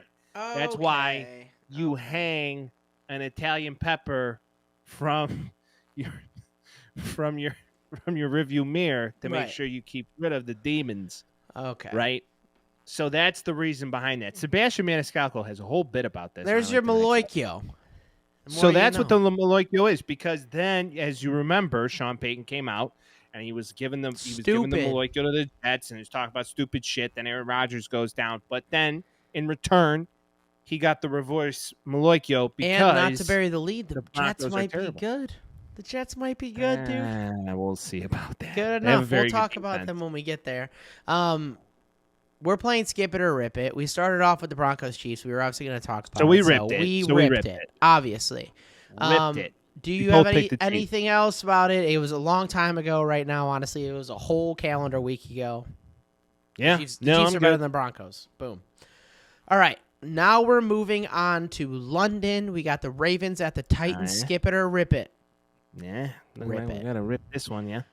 I want to rip it because I think that the London games are fucking stupid. Yeah, I don't want to wake up that early, especially being on the West Coast. The game started like 6:30 in the fucking morning. I'm sorry. I'm just not you guys have to be so awake for that. That is crazy. And even for me, it's 9 a.m. here, essentially, or 8 a.m., whatever it is. Fuck that noise. It is... There's too many games. It was fun when there was one or two, and they go to Mexico City. They're doing this fourth week in a row, third week in a row in London? Yeah, there's a lot of London games. And now they have two in Germany, week 9 and 10. Like, what are we doing? Going to German, Tanya. Ja, sprechen Sie Deutsch? Oh, through the football. I took it for 4 years. I know 7 fucking phrases. Gleichum Deaka. Wow. There you go. There you go. That means around. It did fucking Gleichum Deaka. It means around the corner. Just around the corner, kids. Yeah. But with all that being said, I'm getting a little sick of the London games, but you know what? The NFL is starting to become a global entity, and we have to embrace it, being the sports podcast that we are. It's not a good idea to go to London with the team. If the Jags move there, it is a mess. We talked about this already. It is a mess. No, I don't think it'll ever happen where that... You might get there in the next decade. I don't think it's happening before that time. Because the people of Duval love them some Jacksonville. I mean, they do. That's a loyal fan base, and they want a winner in that city. Yeah. I just believe that the Ravens-Titans, it's now just parity. It's just like, okay, handful of teams go every year, and we'll switch it up every year as to who goes and who stays. They gave the Jaguars an opportunity to stay for a week. The Jags had 2, yeah. And they went back-to-back. One of the big things, too, and we're going to get to it in that game, too, but the Jags had the opportunity to take the bye week this week. They had a choice because they went to London and they decided not to. It worked out. Yeah, I'd say it did. Even though we'll get to that, they paid a price, but we'll get into it. I do think that this game, Lamar Jackson really showed out. I mean, he wasn't great on paper. They ran the ball pretty well. He ran the ball very well. He's the leading team rusher, 62 yards. Gus Edwards also looked pretty good. No one in that backfield can ever stay healthy for the rest of eternity. It's just never going to happen. I'm surprised that Harbaugh didn't make a trade for Jonathan Taylor when he could. I would have. Because for what he got signed for, I just been like, second-round draft pick. Yeah, I would assume that what they were asking for him was just an obscene amount. That would have been my assumption. They were like asking for the world and more, and they're like, for a running back that wants a contract, I don't know about all that. Well, he got paid $42 million over 3 years. Not a bad gig, fully guaranteed. I'll take it. I'd take it tomorrow. I'd be like, Yeah. sure. Thanks. You want me to show up in a clown suit for my paycheck? Doing it. Ryan Tannehill is Fanny Hill, brother. I don't get it anymore. Oh, I don't man. get it anymore. I don't know. He's not good. And then Malik Willis gets put into the game, and he's not much better. Bring And in the Malik guy that Willis- was supposed to be a top 3 fucking draft pick this year that didn't end up Bring being in the it. guy whose girlfriend broke up with him because of clout and then was seen backstage with Morgan Wallen a few weeks later in Boston. Yep. Ho show. If you don't hoe, now you know. That's what it is. She's a hoe. Yeah. Anyway, I think I'm good on this game. Ravens are better than Titans. What else is Yeah, good? I'm there with you. Zay Flowers got his first NFL touchdown. And He's a his dog. Touchdown dance was classic. He did the flower girl, which I thought was very fitting. So good for that guy. He's going to be pretty good for a pretty long time. He's shifty. That guy is. All right, moving on. We got Panthers at Dolphins. Skip it or rip it. Rip it Yeah. because the Dolphins are really fucking good, They're and so they've already good. amassed more offensive yards this season, more than any other team in NFL history to this point in the season. Which They're is so truly good. insane. Tyreek Hill is going to break a record this year for the amount of yards he has. It doesn't matter that they don't have A-Chain because fucking Raheem Mostert is just as fucking twitchy and crazy. Yeah, he's The dog. Panthers are so bad, and I'm so glad we have their pick. And we'll fuck it up though. fucking what's his name? The guy that owns the Stephen Ross did the waddle that day. Did you see that? No. You know the waddle, Jalen Waddle's little like dance that he does when he scores. Oh yeah. It was one of the most atrocious things I've ever seen an old white man do in my life. Trying to do the fucking waddle. Oh, well, if there's a better, I if was there's like, a the better Dolphins dance are never for going to old win a white game. man. They're never going to win a game for the rest. Oh. No, do the twist, motherfucker. That's for the old white guys. Then do the twist. Go ahead. Do the cha-cha slide, asshole. Don't be doing the waddle. Oh, by the way, the cha-cha slide, hate that fucking song. There were some no plays on the menu during the wedding. Cha-cha slide being one of them. Rest in No peace to that fucking way guy, was that though. gonna be in Rest in play. peace to that guy. The guy who did the cha-cha slide died? Yeah, he died like 2 months ago. Dang. Yeah. What if we did like a memoriam at the wedding and be like, we'd like To the left. we'd like to acknowledge the life of to the left. Take it What back hop now, this y'all. time? You're crying. Step in the name of Left faith. foot, what's that? That is fucked So up. bad. Rest in But peace. anyways, rest in peace to that guy. I don't even know his name. But I mean, hey, for the first time like ever, Jalen Waddle got a touchdown. So that's yeah, I'm happy. I have him in 2 leagues, and it's working out all right a little bit for me, so I am cool with it. Get those tutties, Jalen. Tyreek isn't the only guy that's a boss on that team. Keep doing your job, bud. Do work, son, is All right. the former great Big legend. Black, rest in peace. Black used to say. Another guy should R.I.P. Yes. But yeah, let's keep it moving. Saints To your at point, Dolph. Texans. Skip it or rip it. Oh, gotta rip this one. Rip it. C.J. Stroud, first interception. Congratulations. Yeah, but he still won the game. No, because no. He's the best That's a good thing. It's a good thing he threw one. You need to off get your the back, monkey kid. off your back. Right. That's exactly what I'm saying. He is now the record holder for most pass attempts without an interception in NFL history. Good on ya. He's a beast. I said it coming in. I said it, and I still will say, and I believe you were agreeing with me too. He was the most pro-ready quarterback in that entire draft, and he's showing it. CJ day in, day Stroud? out. Yes. Oh, we called it And- on this podcast yeah, back in April. And people we were really arguing were- the OSU thing. Ohio State quarterbacks don't work out too well. Yeah, We'll but see. CJ Stroud is playing off his ass, and it is awesome to see, and I'm just happy to see that he's playing well. You know who's another guy who's playing off his ass? Who's that? Dalton Schultz. Yeah. He's back in the state of Texas, people. 4 receptions, 61 yards, touchdown, almost had a second touchdown on the day. If you picked him up in fantasy for a week or for the rest of the time being, I'd stick with him. That guy's a fucking dog. Now, with all that being said, if you drafted Damian Pierce in fantasy, you feel like you just got kicked in the fucking nuts. Because somehow Devin Singletary out-touched him, and outgained him on the ground, which is just total. Just I hate it. And if you were trying to lean on the Houston Texans run game this year because they had a rookie quarterback, I got bad news for that's you, what brother. I thought. Because That's what I thought. know. No, that's consensus says that makes sense. No, because CJ Stroud is a difference maker, and it's been showing this whole time. Absolute difference maker. Guy's a dog. Best Ohio State quarterback to play in the NFL. Yeah. And I'm saying it here. Yep. That's all I got. This is a spin zone a bit, but does this game prove how bad the New England Patriots really fucking are? Because we're not talking about the Patriots. I know, but the New England Patriots lost to the New Orleans Saints 34-0. They put up a goose egg against the New Orleans Saints. Saints go in to play the Texans. They end up losing to the Texans, who were the worst team in the league essentially last year if the Bears didn't exist.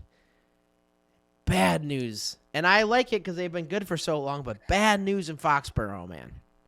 Well, Mac Jones just isn't going to get you over the hump. That whole team sucks ass. We'll get to it, but I just want to make that clear. Yeah. This is a point. For a moment. By the way, it doesn't look like Derek Carr is fully healthy. I think that's the first time I said it correctly ever. Chris Olave not healthy. Hey, but it's okay because they have a backup plan for quarterback. No, they don't, Vince. He's just not that fucking good. Who is it, They Mike? lost to the Tech. They lost to LASIK. Jameis is not that good. Jameis Winston, bitch. Let's go, dog. He's just not that good, man. Dog. Let him throw. Dennis Allen doesn't let him throw. Vince, I hope we chop this up and you send this whole clip to Jameis himself and just be like, I still believe in you, dog. I do. I think he's good. He broke records. Kyle Schwarber, another moon bomb, 3-0, Philly. Kyle Schwarber, what a he dog. Just strikes out or hits home runs. He That's all he does. He hits bombs. Yeah, he's 2 for 3 with 2 home runs. It's nukes out there. Hitting fucking ropes out here. Holy now, moly. Back to football. Commanders at Falcons. By the way, the Texans and Saints game, Vince took the Saints. So, yeah. Yep. All right, we tied, so we can come around to this, Mr. Patriots Raiders. All right, Commanders at Falcons. Skip it or rip it. Game. Skip it or rip it. Rip it. Rip it. Desmond Ridder, first loss at home in ever, maybe. Horrible. I think it might have been ever. I think the statistic is this is the first time he's lost at home ever. He's horrible.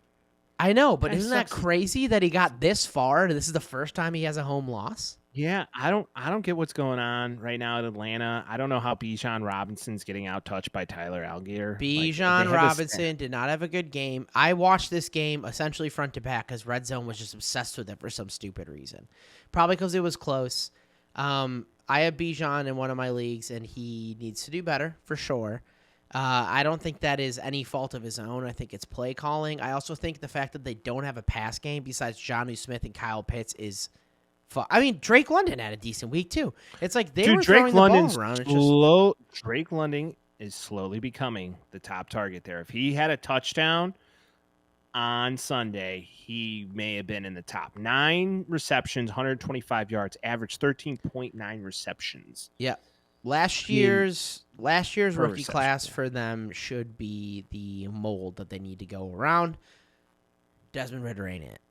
And they need to figure that out. They'll try and trade up, draft a quarterback. But who would have fucking guessed that Desmond Ridder isn't their future quarterback? What a novel idea. What if Mr. Unlimited decides he wants to be in Atlanta, close to Future, and what's her nuts' kids? Sierra. And then he goes to Atlanta. How dare Mr. you? Unlimited. How dare you? What's her nuts? Sierra's a fucking queen. She is a queen, but I forget some days who he's married to. First love. Because she's too bad for him. She's too bad for him. I mean, she decided to go with the nice guy as opposed to the mean guy. And it's a Gucci flip. And the rich guy, which is smart. But he's not. Future's rich too. Not Russell Wilson, $300 million rich. He's not that. True. True. I don't think he can go to Atlanta because that contract is fucking insane. And they need to be able to pay for that, and they're not going to do that if he sucks. Because bringing him to a team full of young guys and then having him try to get his own office again is not going to be a fucking move. It's just not the move. You need a Pete Carroll there. You don't need an Arthur Smith there. That's true. I think they need to draft another quarterback, either that or trade for Justin Fields. Maybe we could get something for him. We'll get into that therapy session here shortly. Drake May. Got a lot. Wait, who's playing quarterback at Boston College this year? Oh. I don't know, but give him a shot. It worked out last time. maybe. I don't know. But Matt Ryan that season, for the record, was like, yeah, he was amazing. Was the fucking guy. Yeah, he was one overall. He was amazing. He wasn't Josh Rosen, put it lightly. Right? Yeah, you're telling me. He's So the best guy to come out of BC, no? Matt Ryan? Yeah. Can you think of anybody else? Luke Kuechly. Oh, did BJ Raji go there, or am I thinking weird stuff? BJ Raji. Remember him? Luke Kuechly may be the most incredible defensive talent to play in the NFL since he retired. Yeah, Just for sure. saying. Besides Fred Warner. He went to Well, Boston Fred College. Warner's- BJ Raji went to Boston College. Why the fuck do I know that? Why do I know that? Maybe I don't you have know. PST about the Bears being in the playoffs or some shit. I don't know. That's weird. All right. Anyway, moving on. Fucking BJ Raji. Shot in the dark. BJ Raji was good. He was a good player. Do we have a segment in this podcast like where did they go to college and we just put some like random obscure player every Off week? season. Let's do it off season. Love it. Yeah, because we need shit to talk about in off season. Keep that in the BJ Raji went there. to BC. I surprised myself there. All right. Colts to Jaguars. Skip it or rip it. Rip it. Yeah. Go ahead. What do you want to say? I just think that the Jags right now are a good team that are still finding themselves. ETN is a guy. It looks like Anthony Richardson's going to be out for the season and elect to have shoulder surgery. So, and this is what we expected. That's the thing. He just runs too much. You take a hit. I'm not rooting boom. for it. That sucks, but we expected this. Yeah, and then Gardner Minshew throws the ball 55 fucking times. What are we doing? At that clip, you got to just go with it. I don't know why they didn't let Jonathan Taylor run the ball more. I didn't get it. They love Zach Moss over there. Yeah, I just feel like they're bringing Taylor on slowly. Dude, but I mean, new the fact new that playbook, new coach, you might as well be in a whole new system. Yeah, but you know what you got in that guy. I'm just saying. He did have some receptions, had a pretty good fantasy day, scored you probably around 12 points. Didn't have much on the ground, but at the end of the day, still a dog. Yeah. Now, with all that being said, you do have to pay attention now. Trevor Lawrence, through all this, has a knee injury, maybe out this week. Pay attention to that from a fantasy perspective if you do have him in your lineup. Yep. That's all I got for that. But hey, if you're like, we got to figure it out, we're trying to get our shit together, and you're 4-2, you're doing all right. So, Jacksonville Jaguars, good for you guys. Let's go. All right, moving on. Seahawks at Bengals. I want to rip this.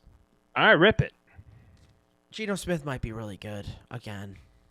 He's not really good. He's Dude, okay. There was a couple passes, and again, Vince, I understand. Threw 2 picks. I understand. No touchdowns. 300 yards. I understand. This is what I was coming from. I've ever seen. There was about 4 or 5 balls in that game where they were put on a fucking dime. It was like it was placed there by Jesus Christ himself. Like, oh, you see that burn? Where is it? What burn? Where I can't orient. Oh, there it is. You see that? You burnt yourself? What happened? Man, I burnt myself on a pan last night making some fucking chicken. All right. Anyway. What a random. Anyway, I just saw it in the camera and I'm like a squirrel, man. Anyway, Geno Smith, there was like 3 or 4 passes yesterday on Sunday that were obscene, exactly where they need to be, and I'm like, the New York Jets are cursed because he should have been good for them too. That's all I wanted to say. I don't think the Bengals are that good still. 17 points against the Seahawks right now. Not what you need. Eventually, you expect them to figure it out, but it just does not feel like the year for the Bengals. I can't keep saying they're going to get to it. Eventually, they're going to get to it. They start slow. Joe Burrow's getting back to 100%. Had a lot better game than he's had in the past. They need to get the rushing game going a little bit. Defense is a little hurt right now. They don't have the guys that they used to on that defense. When is it no longer start? When is it no longer they start slow? We're 6 weeks in, dude. We're almost halfway through the season. I think when you get to week 8, I think that's 2 more weeks. If they're still this shitty, then yeah, maybe we got something to worry about. But I do believe that they're going to be a team to to fuck with. I really do. They're gonna be there at some point. Off week, I believe this week. Maybe we'll see if that works out. But I think they need a week off, get fully healthy, game plan. You come back, you're hot, you're moving. It's good things. Use this bye week for it. Yeah, use this bye week. Yeah. All right. Vikings at Bears.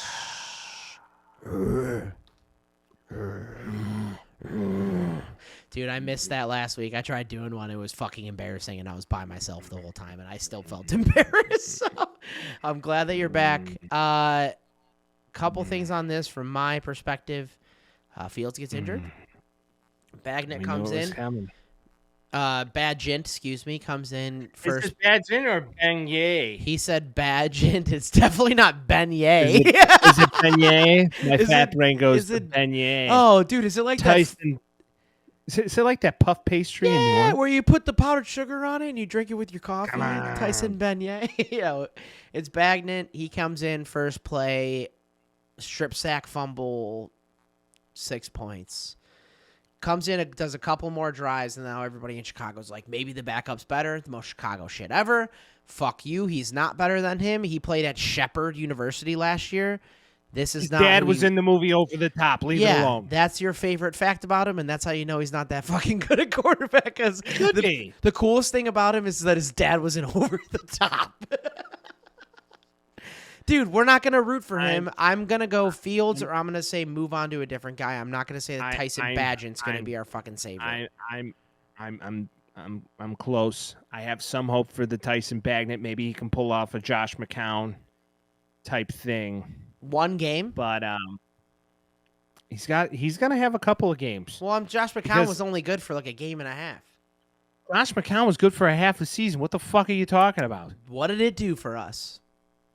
Ugats. But I'm just saying. Yeah, that's kind of what I'm thinking. I'm just saying, all right, it would be better than nothing. Yeah, although, you get Tyson Badgett in here. They win fucking 6 games. We try to bring him back next year, and he sucks, and then we lose out on fucking Caleb Williams. Great. I hope we just, at this stage of the game, lose. You know what? Just lose. Blow this whole fucking thing up. Trade everybody you gave money to. Not Tremaine Edmonds. Keep that motherfucker. He's a dog. Keep that motherfucker. Yeah, he's a dog. And you build it around him. Maybe TJ Edwards. Get rid of Eddie Jackson. Get rid of who's the other? Jalen Johnson. A dog. Keep Brisker. You keep the young ones. Build some of this talent. You got to get rid of the floose. To hear that man talk is like watching a monkey hump a football. Oh my God. It is stressful. Painful. It's bad. And I said this last week after the win. After the win, same shit. It was like they won. It was so exciting, all this stuff. And he's like, let's go through our checklist. He's like, did we block? And they're like, yeah. And he's like, that's why we won. He's like, did we defend? They're like, yeah. And he's like, that's why we won. I'm like, this guy is a fucking wet napkin. He is spoiled milk. This guy fucking sucks. I don't want to hear him anymore. He would come from a defense that wasn't that fucking good in the first place. They hired the most random dude in the world, and they paid him fucking well. I think Poles is actually all right. I think Eberflus is maybe the worst. I think Poles is a young head coach, and he made a conservative choice. They claim it was his decision. I don't think it was much of his decision to choose him. Yeah, young GM having to hire a coach like that. Yeah. I don't know if that's all him. Now, what I will say is this much.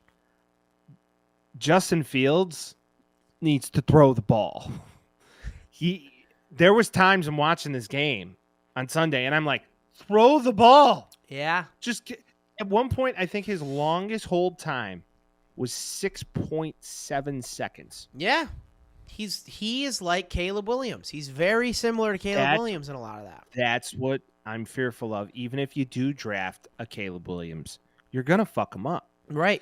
And if he doesn't have that clock, Justin Fields doesn't have that clock, regardless of the athlete that they are, if they're not taught correctly how to get rid of the football in certain situations, if they're not completely invested in that, I don't think this is going to work. We've never had an offense. We're not going to get one. They're not going to win with the game manager. They're not going to win with the streaky fucking thrower. I don't understand how they can win. I think that it's actually impossible. I think that our best bet is to get the best player, but also what the fuck do you do? So you just lose out, and you fire the floose, and you in the off season keep the ones who are good, trade the ones that you're not about anymore. You bring in Bieniemy, which I called on this podcast maybe 4 or 5. He's staying in Washington. I'm telling you, I promise you, he will. I promise you, he wanted to go to Washington to prove what he could do outside of Patrick Mahomes, knowing that Rivera's leaving in a year. Why? Okay, timeout. Yeah, I'm a potential head coach, right? Why in the fuck do I want to stick in Washington? Okay, when I could go take a historic franchise, being the Chicago Bears, who want to pay me a lot of fucking money. Yep. Have the first overall pick in the draft and the second overall pick in the draft. And really? You can build an entire offense off ownership. That's why he doesn't want to do that. Okay, so they got a new owner in Washington. Whoop-de-fucking-do. Right. The day we get a new owner in Chicago, I don't know. Maybe they'll inherit the team. Never. Virginia's going to be 145. It's never going to happen. Vince, you need to start really digging deep here and start thinking about taking one for the fucking team. All right? That lady hasn't had a good dick in probably 50-some-odd fucking years, and you need to get on this. And that is so fucked up. I would break that lady in half. That is so fucked up, dude. You need to go break her. If she's not satisfied, she may not wake up. All of a sudden, she's just like, "All my sons are pussies. We gotta fix it." After they do that. Yeah, maybe you're the dick she needs. Excuse to give my her the French. Wake-up Excuse call my to get French. The Bears Pardon my good French. to go. I know. I don't know. I went vulgar now because I just don't know what else to do. I'm know. reaching in fucking everywhere I can to see where we could get this thing. I know. You know? I know. It sucks. I don't know, man. We're at that part of the season that we hit every year. It's Groundhog's Day like usual. I think Fields is out for a couple weeks here. Badgett is going to be meh, and they're going to be in a losing situation. It's going to be like lose the best Just lose out. The best possible thing you can do is to get 2 top 5 picks, maybe the top 2 picks. No, they need to get the top 2 picks at this stage. Well, of the game, how is that going to work out when the fucking the Patriots are like the worst team I've ever seen in my life? Yeah, but the Patriots have more wins than the Panthers, or the same amount. No, same amount. Same amount as the Bears too. All 3 of them have the same amount. I think Belichick figures out a way to win more games like he almost did this weekend, as opposed to the Bears or the Panthers being in that similar role. We're 2 away. I have some takes on that, but let's move to one of the biggest games of the weekend. 49ers at Browns. I'm gonna auto rip it. Maybe we introduce this now where we auto rip it, even though we auto rip it no matter what we say. This is an auto rip. PJ Walker. Quite a backup. He would have worked Bears out let on him the go. Bears. Yeah, that's kind of what I'm saying. And then he goes out in there and beats arguably the best team in the NFC.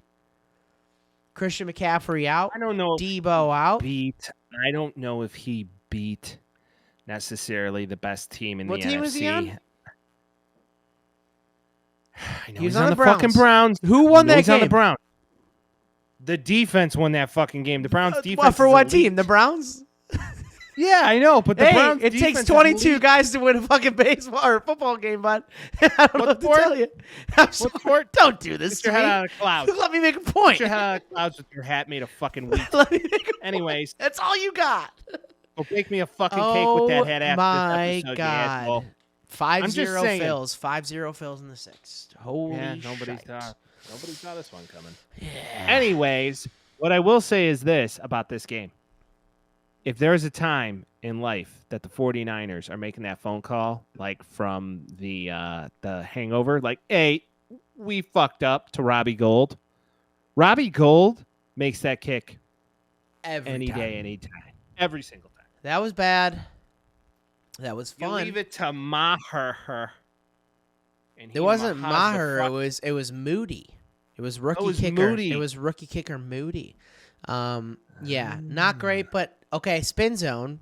Niners are making the playoffs this year. I think it's pretty obvious. Moody misses that kick, sees the outcry. He has 2 choices: figure out how to never miss a kick again, or don't be on the team anymore.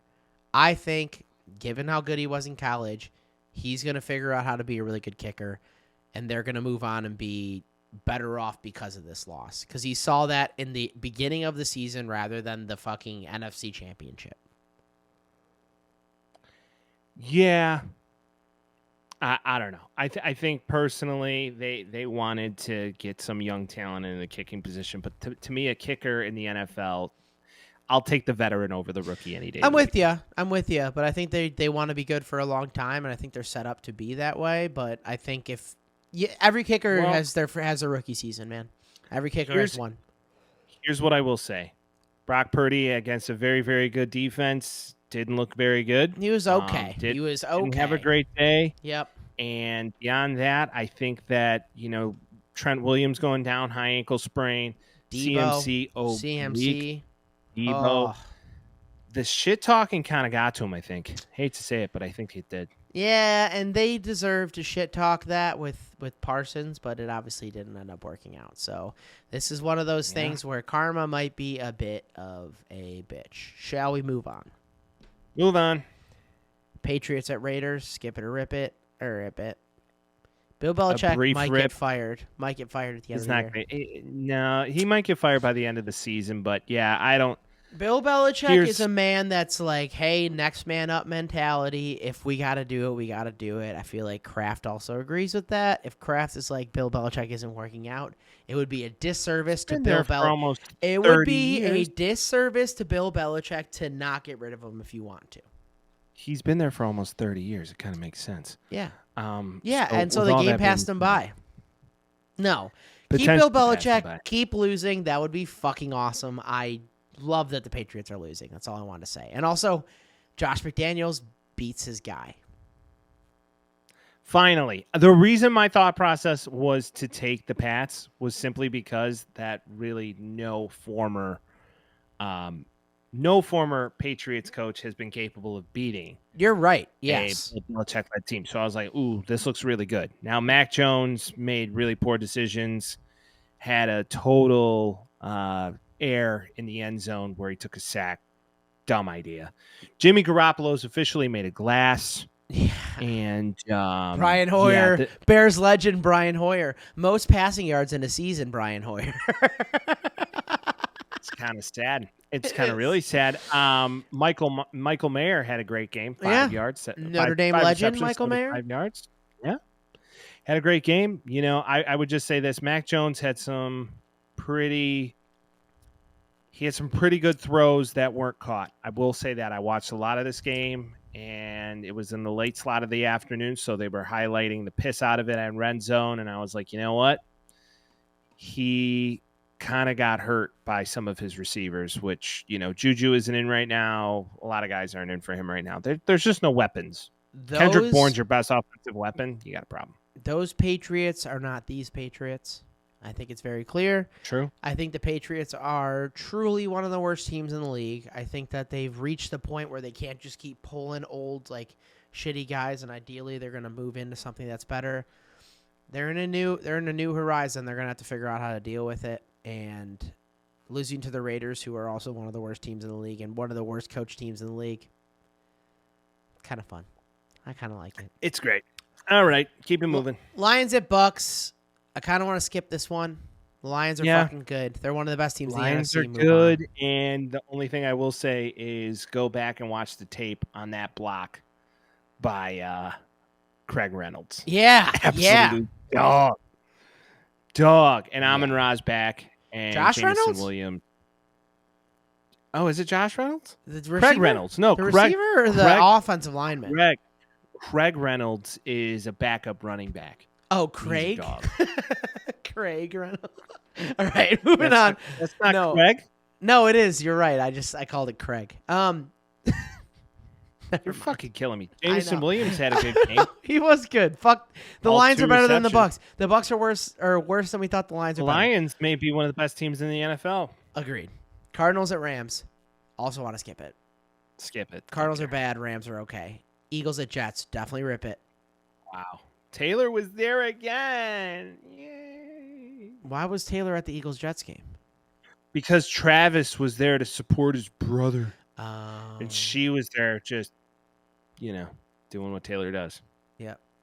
Making women pay attention to football. The Jets are the weirdest team in the NFL. Aaron Rodgers, no more walking boot.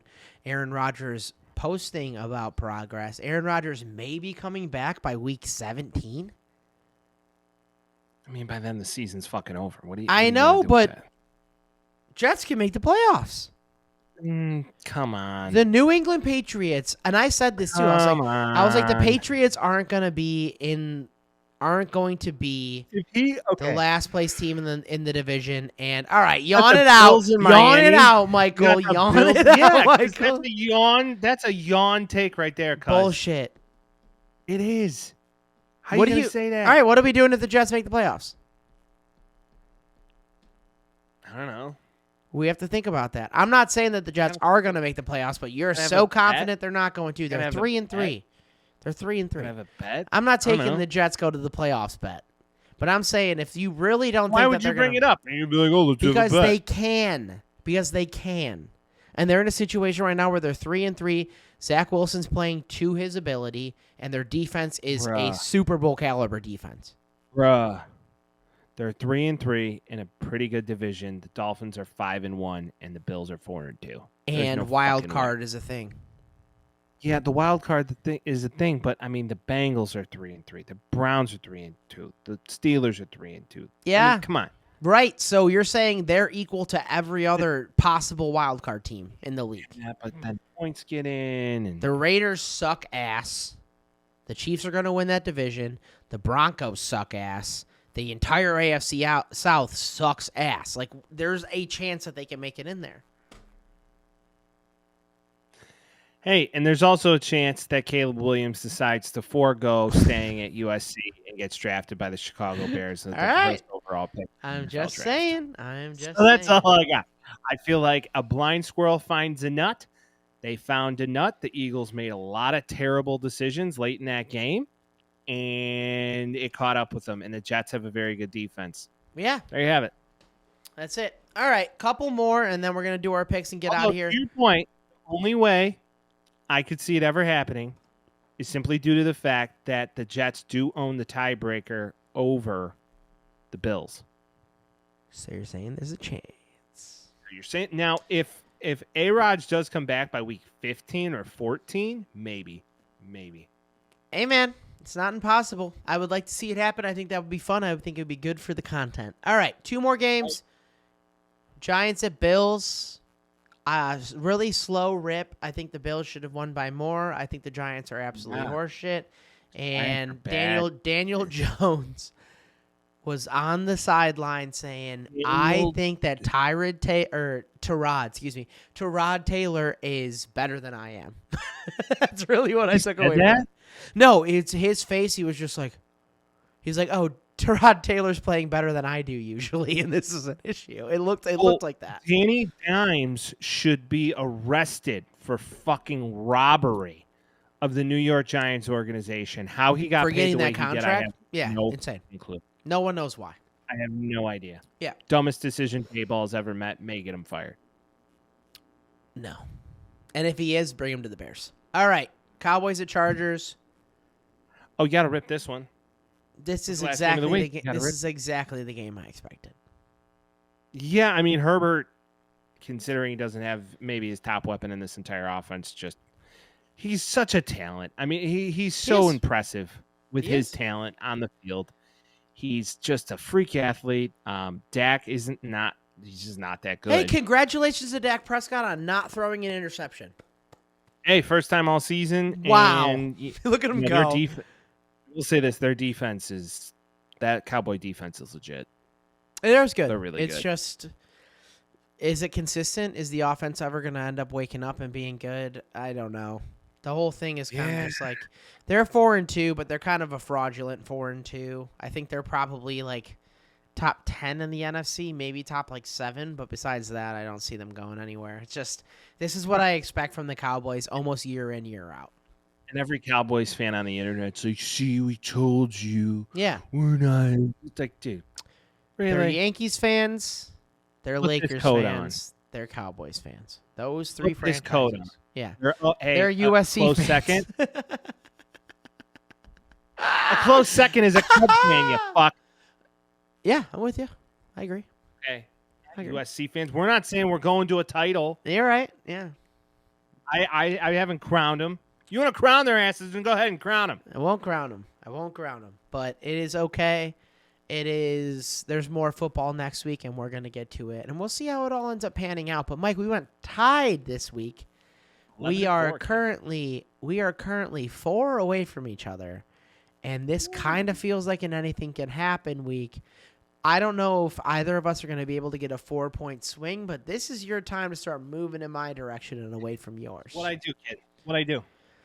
So, without further ado, and I'm never going to stop saying it like that, so fuck you if you say it. Thursday Night Football, Jacksonville Jaguars at New Orleans Saints. Give me... I'll take the Jags. Let's go. I'm also going to take them. I think the Saints only look good against the Patriots because they suck butts. Also, Panthers, Bengals, Cowboys, Jets, Titans, and Texans all on byes this week. Not a lot of games this week. Kind of stinks. All right, Falcons at Bucks. Give me the Bucks. They have to win this one. Bounce The back. Falcons are Bounce horse back, shit. dude. Bounce back. So I said something last week. I don't know if you heard it. When we both didn't take the Bears won. When one of us takes the Bears lose. Raiders at Bears. Just because I want them to lose? Go Bears! I'm with you. Let's fucking run it, boy. Now I'm at the point where I want them to lose, so they are almost definitely going to lose this game because we both took them. Go Bears. Browns at Colts. Give me the Browns. Just for that defense being sick. I will also take the Browns because I don't think Gardner Minshew is very good. This is not going well so far because we have the same picks currently. Commanders at Giants. Give me the Commies. I know, dude. How am I supposed to take the Giants in this spot? They looked like they sucked. Lions at Ravens. We're both going to take the same team again. You're going to take the Lions? Yeah, dude. That team's so good. Give me the Ravens, man. Oh! I think this is a game they get exposed. They could give it up, but I really like the Detroit Lions. But they are in Baltimore. Yep. And You're right. It's not impossible. I really like that Lions team.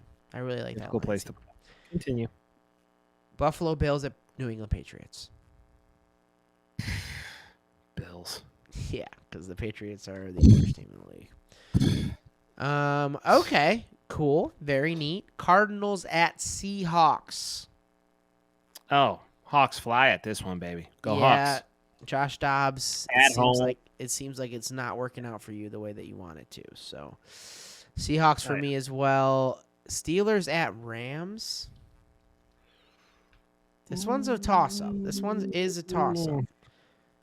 Well, Kieran Johnson got hurt last game. Yep. So they got Zach Evans. Steelers. Yep. Kenny Pickett not exactly healthy. Rams at home. Pickens is back. Pickens is feeling good. Good, but Najee Harris. Najee Harris isn't that good. Nope. Give me the Rams. Fuck it. Let's go. I'm going to run with the Rams. This is a click at the picket, boys, because give me the Steel City. Wow. Let's go. I think the Rams, every now and then it's a upset spot for the Rams. All right, Chargers at Chiefs in Arrowhead. Chiefs. You got to take them, right? You want the Chargers to Well, be. last year they played. It was a really good game. Now, what Lots I will of say. points. Lots of points. Lots of points, lots of yards. So, with all that being said, bet accordingly. Yeah. I wouldn't even take the over because the over is going to be like 65.5. It's going to be like obscene. So, I don't know. Yeah, if it's nuts, yeah. That's hard to take. Packers at Broncos. What a shit bowl. Give me the Packers. Yeah, I have to take them too. The Broncos are so bad. Wow, no parity this week. What? All right, no, we got a couple. What a matchup going into Sunday Night Football. Dolphins at Eagles. Can they score against that defense? I think the Eagles are going to be pissed. Yeah. And I think they are going to come out looking for blood. I'm flying with the birds. I think the want to do the same Birds- thing, but I'm not going to do it. I'm going to take the Dolphins. I'm going to tell you why I don't like the Dolphins in this matchup. They're a lot of flash. They're a lot of like style. And I think that the Eagles will eat that shit for lunch. But I think that if the defense plays like they did last week against the team it's like the Jets but better, essentially, is in my head, like better weapons, better quarterback. The only thing that's worse is the defense. I'm going to take the Dolphins, and I think it's going to be a close game. We're going to agree on this. We're going to agree on this one. 49ers. Right, I disagree. I think Jalen Hurts comes out and plays like a fucking I'm with animal. you. I just told you why I think they're going to lose, but I still took them anyway because parity, babe. 49ers at Vikings. Because any given Sunday, Mike, any given Sunday. You're taking 49ers, right? Yeah, but this might be closer than what people expect. Mind you, do you know that the Vikings blitz on 56% of their defensive snaps? And Trent Williams is out. They're going to bring the heat. And if you're the Bears offensive line, maybe you don't handle that well. See, here's the thing. When you lose players, this is where coaching comes into play, right? Kyle Shanahan, notorious bad coach. When you're a good coach, you work with what you have and you make it work. Yeah. When you're a terrible coach and your handful of your best players go down. Yeah. You shit. Oh, you mean like 3 of the best players in the NFL go down in the same game? Trent Williams is top 3 lineman. McCaffrey's top 3 running back, and Deebo's the top 3 receiver.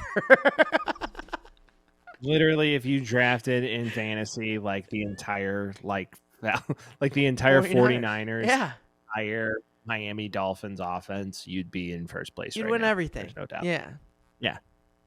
Dang, I fucked up. There's our picks.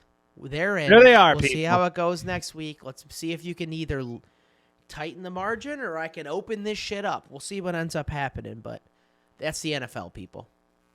Married Mike in full effect, his first episode. So nice to have you back, Mike. I'm happy to be back, brother. Hey, for all of our loyal fans out there, next week, Vince and I will be in the same room once again. And we back. And I'm jacked for it. And we appreciate you guys taking the time out of your busy worlds to join us. We hope we bring some joy to your world, considering all the fucked up shit that's going on in our world. Truly. Pray for it. It's a fucked up place to live right now. But truly, hey, hard times don't last. Hard people do. So stay hard. Good times aren't good enough, and hard times don't last. That's right, babe. That's right. Those are words to live by right there. And as always, we appreciate you joining us week after single week. Now the YouTube channel's in full effect. You get to see these glowing faces. You get to see Mike's ring. You get to see Mike get blasted live. Hey, yo, what? Pause. Mike gets blasted live. Yo. And in all of that being said, we do. I can't get it. Go. I was going to say something else, but it was going to make it worse. So no. Can't. Not going there. Either way. No, I'm not. No, I'm not. Well, what I was going to say is I can't buy an inch with this guy. He's going to be like, oh. It's like, inch more than you got. Let's go. I mean, hey, just saying, on a good day. You're with all that, people. That's right. But with all that being said, people, Vince, you're fucking killing me. Anyways, we will be back next week, live, and we look forward to bringing it to you. If you know the drill already, I'm going to tell you to do a couple things. So you got to follow on the X, and the Twitter, since we're there. You got to follow on the YouTube channel now. Subscribe, because if you subscribe, you'll be able to get the notifications every Thursday when this thing drops. Bell notifications, see these lovely faces, get the new episodes. We're also on every major streaming platform, so wherever you get your podcast, please follow us there. Every social media platform, we are there. Now, moving forward, you got to share with your loved ones. You got friends, you got family, you got your father, you got your mother. Maybe she's into this sort of thing. I don't know. But with all that being said, we'll see you next week. And thank you for tuning in once again. Peace.